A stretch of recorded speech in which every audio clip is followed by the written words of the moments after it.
Estamos viendo TV Perú Mundo.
Un día como hoy, pero hace 10 años, falleció el gran escritor chileno Roberto Bolaño. Es considerado uno de los mejores literatos de los últimos tiempos. Se esfuma su imagen en medio de humo cigarrero y el caliente ambiente de las letras. Bolaño es apacible, austero, pero feroz. Dicen que los que menos prometen, más sorpresas profesan. Roberto fue así, el chico disléxico nacido en Santiago de Chile, pero criado entre Valparaíso y Viña del Mar. Un boletero a los 10 años que gracias a su madre, una profesora que leía solo bestsellers, cambió de destino al emigrar a Ciudad de México. Aburrido de la cotidianeidad que suponía ser alumno regular de un colegio de secundaria, abandonó los estudios para dedicarse íntegramente a leer y escribir. Nunca fue a la universidad, pero la biblioteca pública de la capital mexicana era el mundo cultural adecuado para él, sin horarios, sin profesores, sin más compañía que la necesaria, los libros. Se interesaría así en el periodismo como oficio de letras ligado a la literatura. Mezclaba sus trabajos eventuales con el tiempo que le quedaba para escribir obras de teatro y poesía. El huraño escritor se hacía como los grandes, a punta de soledad, misterio y pocos amigos. Desnudaba su alma y su conciencia entre la tinta y el sonido chirriante de la máquina de escribir. La sangre y el proceso social lo llevaron nuevamente a Chile justo días antes que Salvador Allende fuera derrocado. Estuvo detenido 8 días, una experiencia que lo llevó a escribir su cuento Detectives. Sin duda este periodo de dictadura marcó a Bolaño, pues poco después abandonó su país y no regresó a él sino 25 años más tarde. En 1977 se muda definitivamente a España. De ahí en adelante, entre tropiezos, mudanzas, escasez y mucha literatura, empieza a forjarse el grueso de su obra como escritor. No sería hasta 1998 que su obra se catapulta en el mundo literario, cuando obtiene el premio Herralde, el primer escritor chileno en ganarlo, gracias a Los Detectives Salvajes. Al año siguiente gana el Rómulo Gallegos por la misma obra, un retrato de sí mismo a través de su alter ego, Arturo Belano. Lamentablemente, Bolaño para esa época ya padecía una grave enfermedad hepática. El 15 de julio del año 2003, Roberto murió en España. Días antes había entrado en lista de espera para un donante de hígado. Dejó como lección póstuma la obra 2666, publicada al año siguiente. Sus amigos dicen que nunca, ni postrado con la muerte invadiéndolo, dejó de escribir. 10 años después, Roberto es considerado uno de los mejores escritores de la última década. En Chile, donde el amor hacia Bolaño fue tan fuerte como el odio que le prodigaban, su muerte no pudo pasar por alto por Nicanor Parra, pues Bolaño confesó alguna vez que le debía a él toda su obra. Así es, el poeta favorito de Bolaño era el chileno, su compatriota Nicanor Parra, ya me estoy equivocando con los nombres. Pero su obra, por ejemplo, yo nunca he leído nada de Bolaño. Los Detectives Salvajes es considerado también una novela de culto por mucha gente por su estilo. Es muy reconocido, incluso la Feria del Libro de Chile del 2010 fue dedicada exclusivamente a él. Sí, yo no leí esa obra, pero precisamente por la notoriedad que adquiere a raíz de ella y por el hecho de que publica la siguiente, creo que es la siguiente, Amuleto, el 99, y yo me fui a vivir a México el 2000 y la obra está ambientada en México.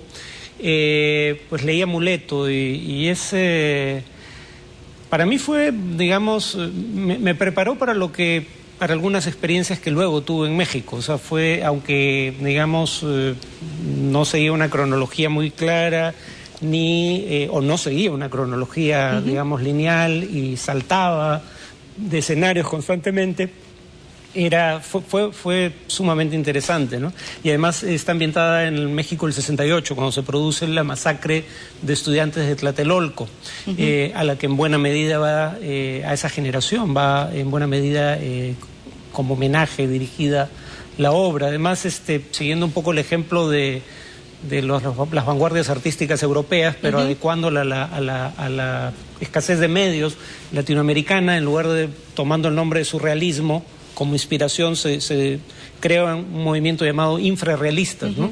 Igual que los vanguardistas europeos, su objetivo fundamental era la cultura oficial de su época, ¿no? Que en el caso de México tenía como portaestandarte a alguien que era incuestionable literariamente hablando, que era Octavio Paz, pero gente como Bolaño pensaba que Paz estaba rodeado de mediocres que tenían la potestad por su asociación con Paz de decir qué cosa iba y qué no en una exposición artística, o qué obras literarias debían publicarse y promoverse por medios oficiales.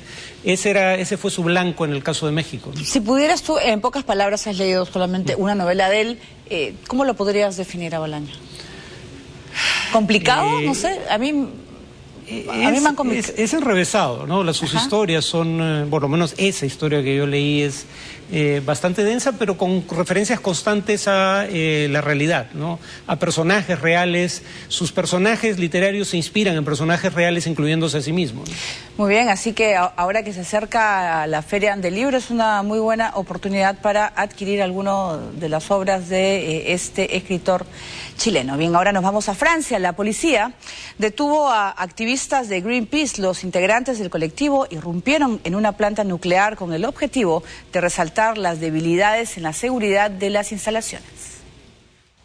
Los activistas de Greenpeace han vuelto a escena, esta vez tras ingresar a una planta nuclear francesa durante esta madrugada, y donde lograron proyectar un video que decía "Accidente nuclear en Tricastin", junto con la imagen de una enorme grieta que se abría en la fachada del edificio, con el objetivo de exigir el cierre de una de las 5 plantas más peligrosas de Francia. La seguridad detectó la presencia de presuntos activistas de Greenpeace tan pronto como entraron en el local, y sus movimientos fueron monitoreados continuamente. Los activistas también lograron colgar un enorme cartelón con la imagen del presidente François Hollande, con la leyenda "Presidente de la catástrofe". Según las autoridades de la planta, unos 30 activistas del grupo ambientalista Greenpeace fueron quienes ingresaron a las instalaciones ubicadas al sur de Francia. 29 de ellos fueron arrestados. Los motivos, según un comunicado de la organización, es que esta planta nuclear ubicada a orillas del río Ródano es una de las más peligrosas de Francia y el fin de su actividad es imprescindible. Este complejo está en servicio desde hace más de 3 décadas y ha tenido varias fisuras en uno de sus reactores. Francia es uno de los países más dependientes de la energía nuclear. Sus reactores producen un 80% de su electricidad. En 2008, la planta Tricastin reportó varios incidentes que indignaron a los grupos antinucleares, incluso la filtración de uranio en 2 ríos cercanos y la emisión de partículas radiactivas de un tubo. Bien, ahora nos vamos hasta China. Al menos 100 muertos, varios atrapados y miles de damnificados ha dejado el paso del tifón Soulik. La madre naturaleza parece empeñada en seguir causando estragos en China. El tifón Soulik llegó al país asiático con muerte y destrucción a su paso.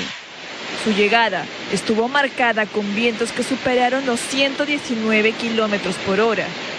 Solo en el fin de semana, las intensas precipitaciones dejaron sin hogar a 500.000 de aldeanos en hasta 80 localidades del país, y un centenar de personas aún permanecen atrapadas en sus viviendas. En la provincia costera de Zhejiang, el tifón interrumpió el transporte y el comercio. El servicio pesquero y el ferroviario fueron suspendidos. 142 vuelos fueron cancelados y las labores de los bomberos y la policía estuvieron orientadas a auxiliar a todos los atrapados. En cuanto al número total de fallecidos, los medios manejan diferente información. Algunos solo mencionan a 3 personas, las cuales habrían muerto en la provincia sureña de Guangdong, mientras otros medios hablan de cifras que elevan de sobremanera este número, calculando alrededor de 108 víctimas en todo el país. Muy bien, ahora nos vamos hasta Italia. Por primera vez una mujer ganó el circuito de clavados, mientras que en China una sonda alcanzó una altura récord en un viaje espacial. En Rusia, el gran equipo femenino de paracaidismo logró imponerse con un nuevo récord. Las llamadas perlas del cielo, 101 aguerridas mujeres que conforman el equipo, obtuvieron el récord mundial. Ellas recrearon una coreografía en el cielo, formando con sus cuerpos una inmensa flor que adornó por unos instantes el cielo de la ciudad rusa de Colombia. El salto fue un homenaje a Irina Sinitsina, su antigua capitana de equipo, que murió en un truco de caída libre en junio del año pasado. A orillas del río de Garda, en Italia, la competencia de clavados congregó a competidores de diversas partes del mundo y a miles de personas quienes se deleitaron con los saltos mortales. La competencia enfrentó a hombres y mujeres por separado y esta edición tuvo como ganadora a la alemana Anna Bader, quien lanzándose desde una plataforma de 27 metros de altura logró imponerse de manera sobresaliente. Su puntaje fue superior al del ganador del equipo masculino, el norteamericano David Coulthard, por lo que se coronó como la primera mujer en ganar este circuito de clavados. En China, la sonda espacial Chang'e 2 alcanzó una altura récord en la exploración espacial del país. La sonda consiguió llegar al espacio exterior a unos 50 millones de kilómetros de la Tierra y está en perfectas condiciones. Ello es una buena noticia, ya que desde su lanzamiento, la Chang'e 2 ha alcanzado logros en diversos ámbitos. Ser el primero en capturar un mapa de cobertura total de la Luna, así como probar la red de rastreo y control de naves espaciales. Muy bien, hacemos una nueva pausa y vamos a regresar luego de la misma con todos los detalles de la lamentable desaparición de uno de los protagonistas de la serie juvenil